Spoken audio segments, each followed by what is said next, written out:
Listen up, get ready, I'm not gonna take no more. There's a revolution, a revelation going on in my soul. Buckle up, get ready, we're not gonna sit back. Welcome back, all you citizens of the world. It's Michael James and Eva on the island of Oahu in Hawaii. And let's thank Michael McGraw for the previous segment and all the great music that we are playing in between the two segments of the show. My next guest is someone I've known since sometime probably in the early 80s, mid 80s. I was at the Seafarers Union Hall with my friend Dave Megacy, who was a professional football player and, quite a renowned personality. And he was running the National Football League Players Association office. And nearby was his partner, his friend, Guy Benjamin, a quarterback for the 49ers and other teams, who was president of Athletes United for Peace. And that's, I think, where we first met. And then not long after that, Guy invited me to go on a trip to Nicaragua. And that was the beginning of a number of times hanging out together. We went to Nicaragua on 2 occasions. We played a lot of baseball. We toured the island. We met a lot of Sandinistas and other folks. And then we went to the old USSR toward the end. I think it was 89, where we did play some baseball in both Moscow and Donetsk. And, we went to Ireland together and drove around on the way back with the late Dan Goich, another football player who came out of Mount Carmel High School in Chicago.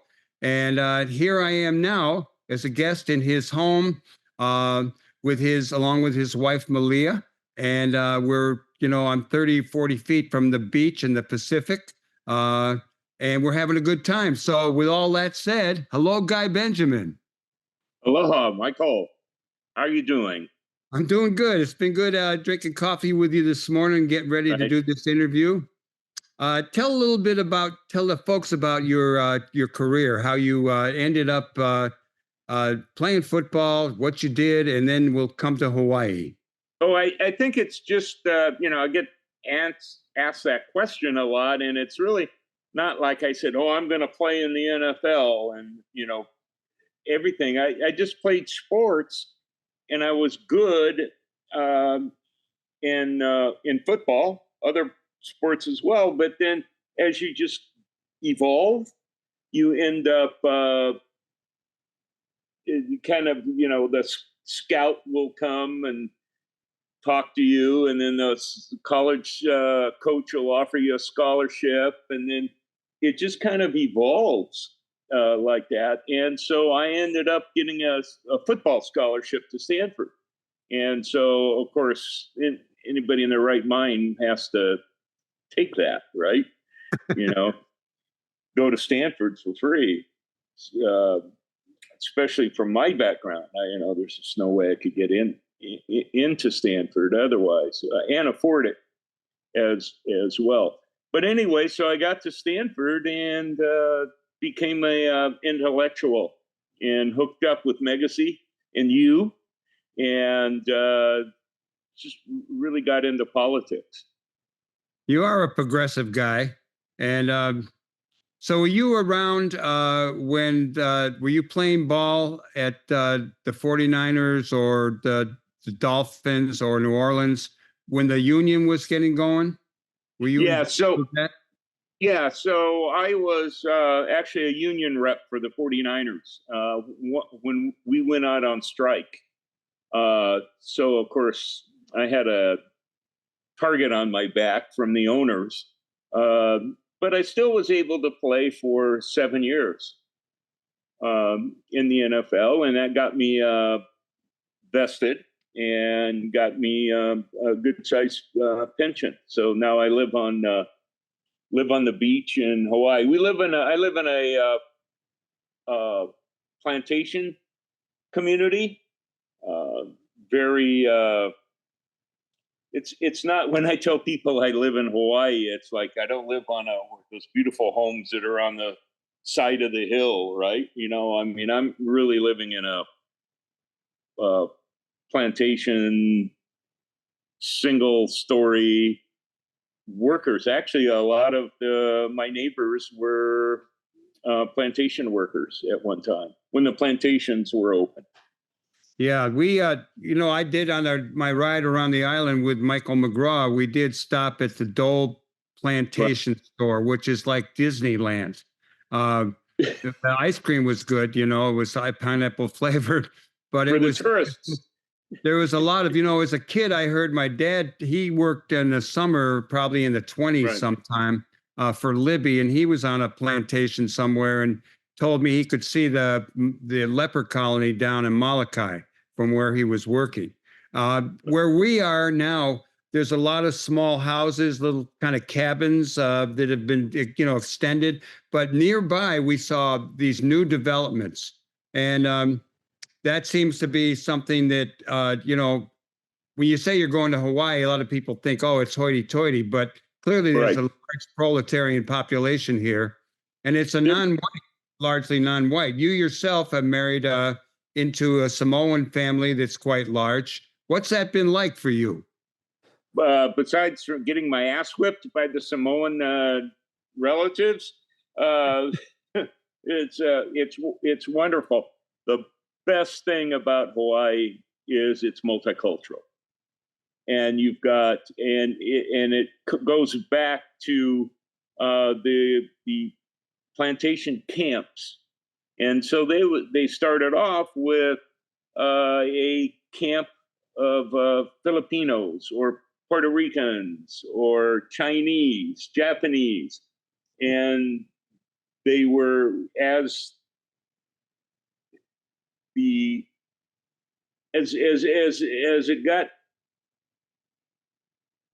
grew and it got more citizens, more people, more population. You'd have the little Japanese girls would sneak over at night over to the little Puerto Rican boys, and they'd go, they would oof as the Puerto Rican boys would sneak over. Yeah, to the girls. Right. Thank you. Yeah, so they would oof each other. Samoan word for that, and so there was a lot of future generations became very multiracial. Yeah, it's pretty neat. Right. So let me backtrack a little bit and ask how you ended up coming to Hawaii. Well, yeah. So I was coaching at Stanford, and an assistant coach became the head coach at Hawaii because he was a college roommate of the athletic director. And so Fred Von Oppen. And so Fred, I was a good friend of Fred's, and Fred asked me if I wanted to come to Hawaii with him. And I said, heck yeah. He was a coach at Stanford, and you were working with him there. You were coaching at Stanford after you played ball.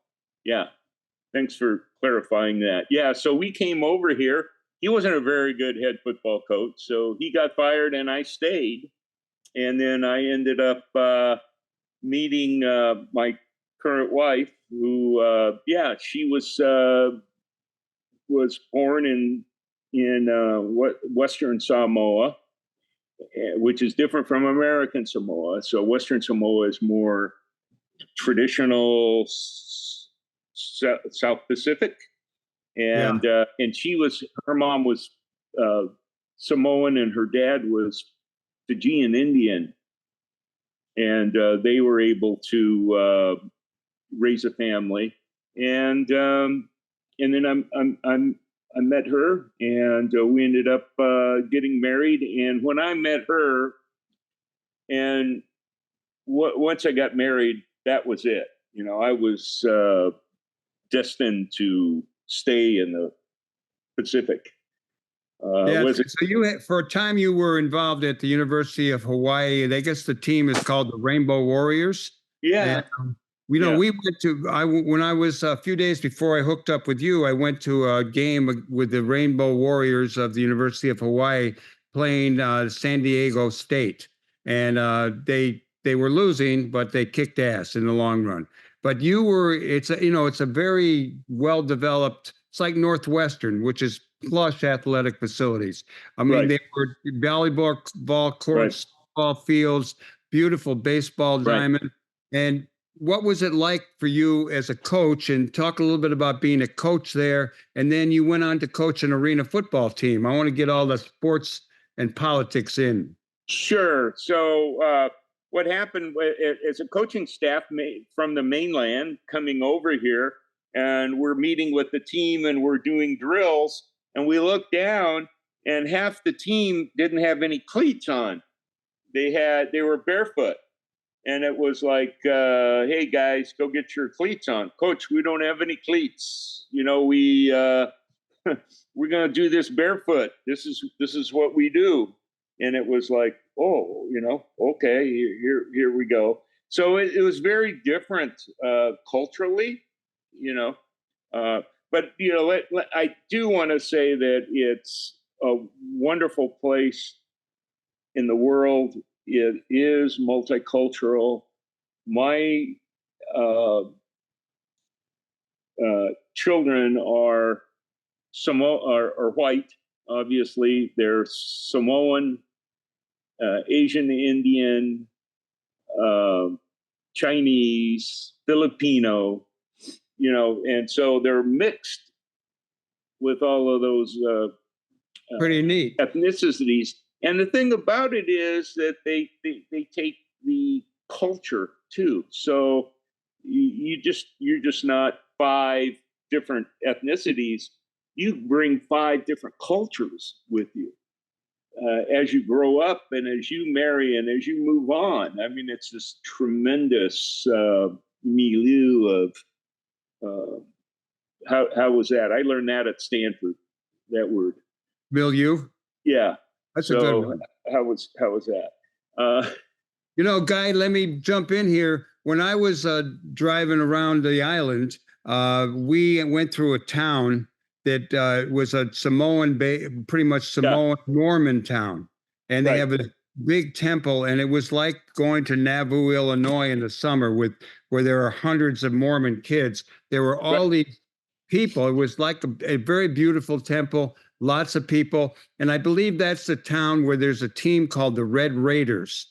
And I'm connecting that to in the NFL when we watch games, probably in college too. There are all these Samoan and probably mixed race Samoan or mixed ethnicities that are playing in pro football these days.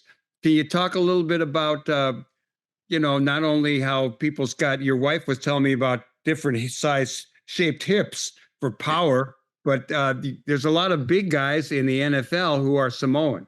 And I didn't ever realize that until the last couple of years.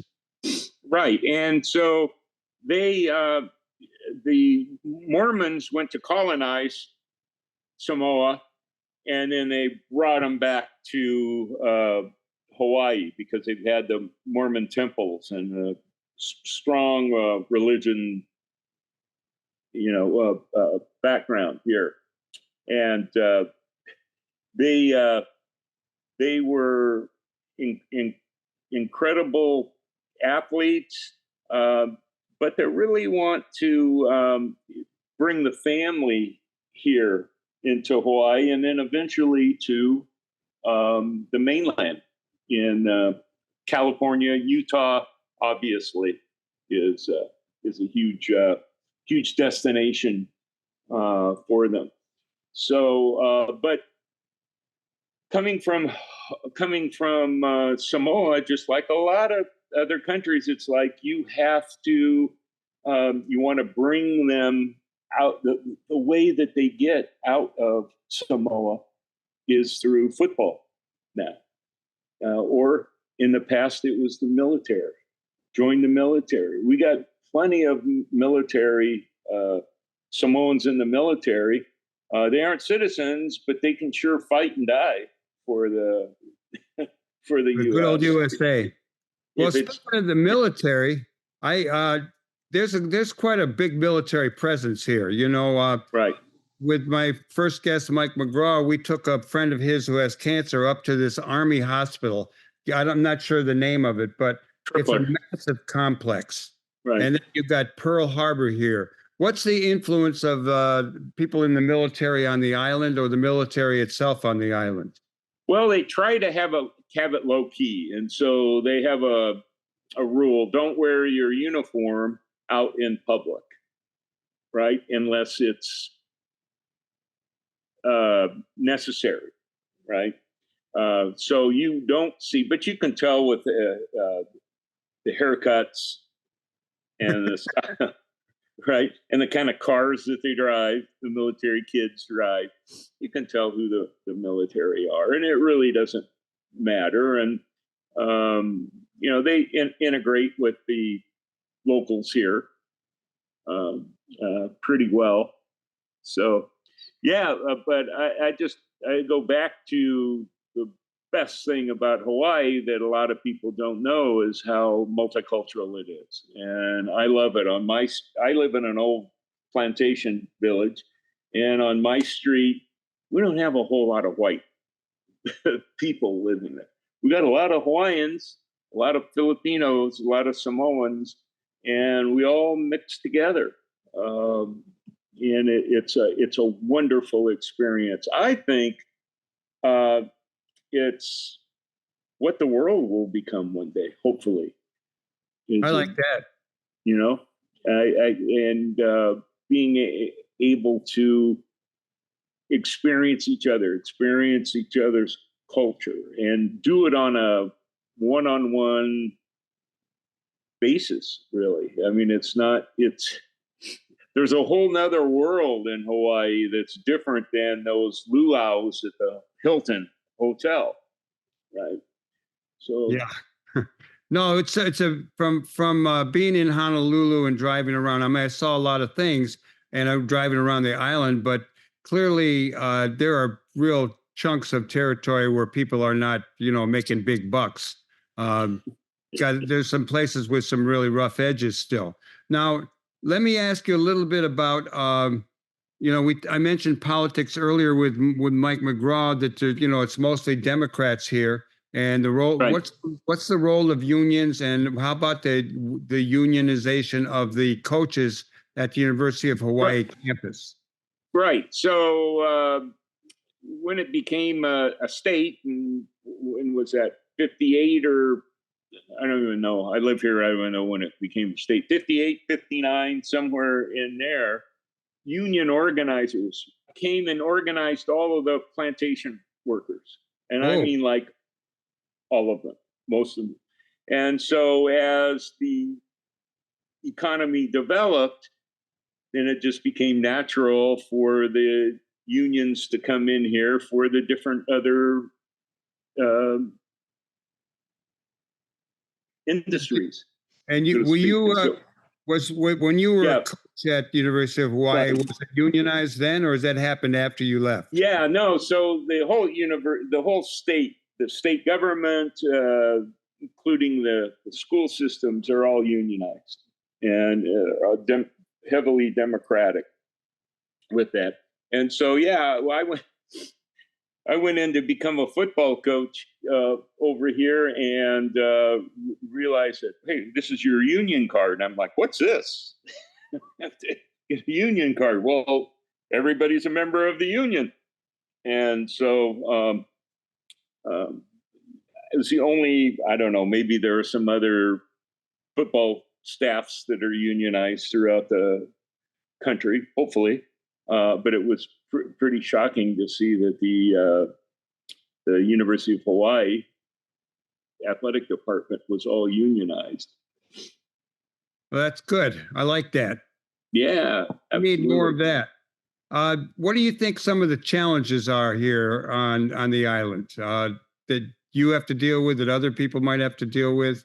And even before, I want to ask, are there still plantations in the old school sense with people working in fields, or is it mechanized? Yeah, there are no plantations in any sense here. The plantations are up and closed. I believe throughout the state, certainly on this island. So the little thing that you and Mike visited was kind of set up for, this is what the plantations used to look like. And No, that was just a gift shop of yeah, Disney extraordinaire.